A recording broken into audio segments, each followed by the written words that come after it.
ইসলাম ধর্ম ত্যাগ করে হিন্দু ধর্ম গ্রহণ করল পশ্চিমবঙ্গের জাবেদা নামে এক যুবতী। এই উপলক্ষে কাছাড় জেলার উধারবন্দের দ্বিগুণ চা বাগানে শনিবার হিন্দু রক্ষী দল উধারবন্দ খণ্ডের ব্যবস্থাপনায় বৈদিক শুদ্ধি যজ্ঞানুষ্ঠানের আয়োজন করেন। এতে জাবেদা নামের এই যুবতী নাম পরিবর্তন করে গুড়িয়াত নাতি নাম ধারণ করে স্বধর্মে পুনরায় ফিরে এসে দ্বিগুণ বাগানের বাসিন্দা নিশিত নাতির সাথে বিবাহ বন্ধনে আবদ্ধ হয়।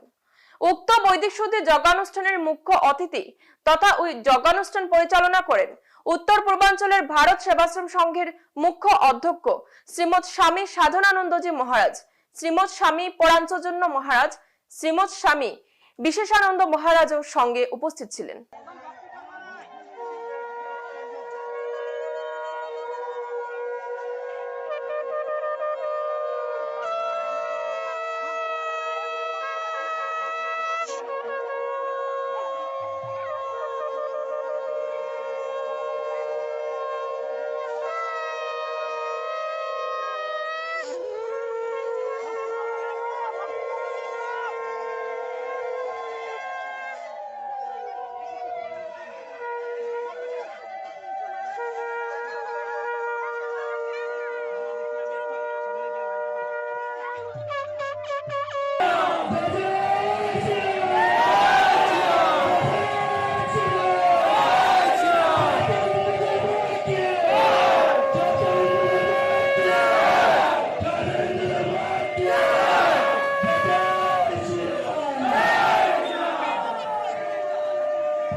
খবর এ পর্যন্তই।